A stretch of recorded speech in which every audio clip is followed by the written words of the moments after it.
والصلاة والسلام على رسوله الكريم وعلى آله وصحبه أجمعين।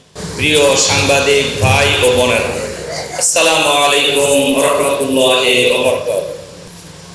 আমি শুরুতেই আল্লাহ তাআলার কাছে দোয়া করছি, আল্লাহ তাআলা যেন আমাদের সকলের প্রিয় ভাই রুহুল আমিন গাজীর সকল অপরাধ আল্লাহ যেন মাফ করে দেন। আল্লাহ তাআলা যেন তার কবরকে নূর দিয়ে ভরে দেন। আল্লাহ তাআলা যেন তার শোক সন্তপ্ত পরিবারকে ধৈর্য ধারণ করার তৌফিক দান করেন। সম্মানিত সাংবাদিক বন্ধুগণ, গাজী ভাইয়ের ব্যাপারে আমাদের চাইতে আপনারা অনেক বেশি জানেন। আমরা রাজনৈতিক কর্মী হিসাবে কাছাকাছি থেকে কিছু জানি।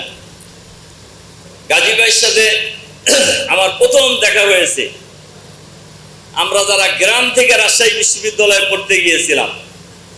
আমি যখন শিবিরের রাজশাহী বিশ্ববিদ্যালয়ের সভাপতি 91-92 সালের দিকে, তখন গাজী ভাইয়ের সাথে আমার প্রথম দেখা এবং পরিচয়। এরপরে ছাত্র শিবিরের সেন্ট্রাল প্রেসিডেন্ট হয়ে যখন আমি ঢাকায় আসলাম, এরপর তো তখন থেকে বলা যায় ভালোভাবেই যোগাযোগ। আপনাদের সাথে যেরকম যোগাযোগ, আমার সাথে ওই রকমই যোগাযোগ গাজী ভাই ছিল। গাজী ভাই আসলে আপনারা অনেকেই বলেছেন, গাজী ভাই সকল সময়ই অন্যায়ের বিরুদ্ধে একটি প্রতিবাদী কণ্ঠ ছিল আসলে। সুতরাং গাজী ভাই রুহুল আমিন গাজী একটা নাম, একটা ইতিহাস। অন্যায়ের বিরুদ্ধে অনেকেই আপোষ করেছে, কিন্তু গাজী ভাই কোনোদিন অন্যায়ের বিরুদ্ধে আপোষ করেন নাই। এটা তার একটা অন্যরকম বৈশিষ্ট্য ছিল। আপনারা এটা জানেন যে গত 4 আগস্ট যখন গোটা জাতি কি হতে যাচ্ছে এটা নিয়ে উদ্বিগ্ন ছিল। আমার ধারণা সাংবাদিকরাও উদ্বিগ্ন ছিলেন। কেউই জানতেন না যে এই ফেসিবাদী দামি প্রধানমন্ত্রী এভাবে দেশ থেকে পালিয়ে যাবেন। এটা কি কেউ অনুমান করতে পারছিলেন? কিন্তু 4 জানুয়ারি কি 4 আগস্ট গোটা বাংলাদেশে যে হত্যাকাণ্ড হয়েছে, ঢাকায়ও হয়েছে। এই প্রেস ক্লাবের সামনে ছাত্রলীগ, যুবলীগ, পুলিশ লীগ, আরো যত লীগ আছে, এই সকল সন্ত্রাসী লীগের আক্রমণের বিরুদ্ধে এই গাজী এই প্রেস ক্লাবের গেটে দাঁড়িয়ে হুঙ্কার দিয়েছিলেন। আপনারা যারা সাথে ছিলেন তারা জানেন। ওদিন অনেকেই হয়তো ছিলেন না, কিন্তু অনেকেই ছিলেন। গাজী কোনো সময় তার এই সাংবাদিক পেশাকে সমুন্নত করার ক্ষেত্রে, অন্যায়ের বিরুদ্ধে, অসত্যের বিরুদ্ধে, গণতন্ত্রকামী মানুষকে মুক্ত করার জন্য উনি সব সময় আপোষহীন ছিলেন, রাজপথে ছিলেন। এর জন্য ওনার এই জীবনচারণকে আমরা স্যালুট করি। উনি ছিলেন সবসময় অন্যায়ের বিরুদ্ধে। আজকের এই স্মৃতিচারণ সভায় আমি রুহুল আমিন গাজী ভাইয়ের সাথে আজকে আমি এই যে সরকার প্রতিষ্ঠিত হলো, ফেসিবাদী সরকারের পরিবর্তনের পর গাজী ফেসিবাদের বিরুদ্ধে যারা লড়াই করতে গিয়ে মামলা খেয়েছেন, মামলায় পড়েছেন, জেল খেটেছেন, সাজা হয়েছে, এই ফেসিবাদের বিদায় হয়েছে, কিন্তু কেন এখনো তাদের নামে মামলা, তাদেরকে কারাগারে পাঠানো হয়? কেন আমার দেশের সম্পাদক মাহমুদুর রহমানকে কারাগারে যেতে হলো? আইন মন্ত্রী কি জানেন না? আইন উপদেষ্টা কি জানেন না মাহমুদুর রহমানের পরিচয়?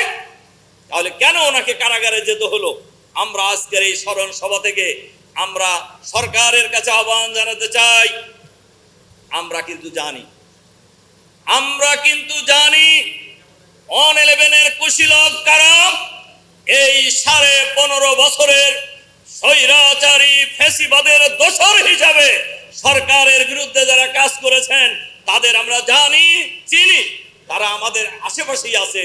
কাজেই তারা যদি, তাদের কথাই যদি সরকার পরিচালিত হয়ে থাকে, তাদের কথাই যদি মাহমুদুর রহমানকে অন্যায়ভাবে কারাগারে পাঠানো হয়, সবাইকে মনে রাখতে হবে যাদের সম্পর্কে, যে দামি প্রধানমন্ত্রীর সম্পর্কে তাদের দলের অনেকেই মনে করেছিলেন, বাংলাদেশের মানুষ অনেকেই মনে করেছিলেন এই মহিলা যতদিন বাইসে আছে ততদিন মনে হয় তার পতন নাই।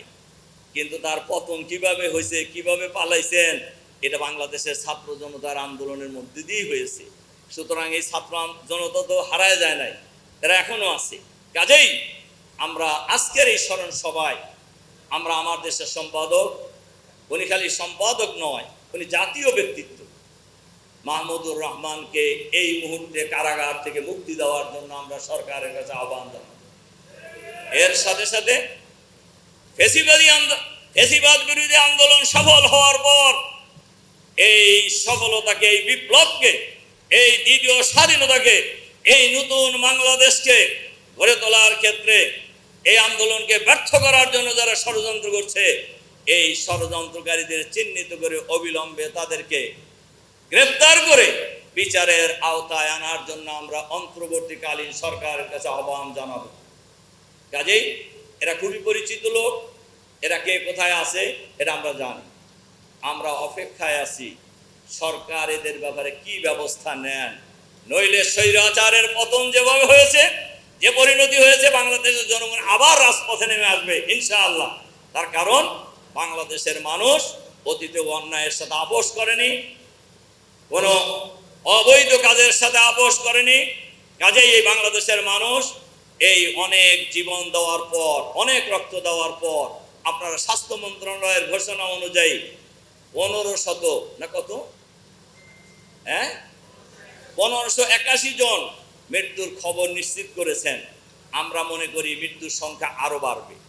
এখনো ঢাকা মেডিকেল কলেজ হাসপাতালের মর্গে অনেক বাপের হাজারি, অনেক স্ত্রীর হাজারি, আমার ছেলেকে ফিরিয়ে দাও, অন্তত লাশটা দাও, আমার স্বামীকে অন্তত লাশটা দাও। কিন্তু আমরা জানি তারা আর কোনোদিন লাশ পাবে না। অনেক লাশকে গণকবর দেওয়া হয়েছে, অনেক লাশকে পুড়িয়ে দেওয়া হয়েছে। সুতরাং এই লাশের সংখ্যা, এই মৃত্যুর সংখ্যা আরো বাড়বে। কাজে এই রক্তের উপর দাঁড়িয়ে যে বিপ্লব হয়েছে, এই বিপ্লবকে ব্যর্থ করে দেওয়ার জন্য কোনো ষড়যন্ত্রই বাংলাদেশের মানুষ মেনে নেবে না, বরদাস্ত করবে না ইনশাআল্লাহ। এর জন্য আজকের এই স্মরণ সভায় আমরা আহ্বান জানাবো সাংবাদিক, রাজনীতিবিদ সহ যাদের বিরুদ্ধে, এই ফেসিবাদের বিরুদ্ধে আন্দোলন করতে গিয়ে এই 15-16 বছরে মামলা মোকদ্দমা হয়েছে, সকল মামলা অবিলম্বে প্রত্যাহার করতে হবে। অনেক সাংবাদিকের বিরুদ্ধে মামলা আছে, অনেক রাজনীতিবিদের বিরুদ্ধে মামলা আছে।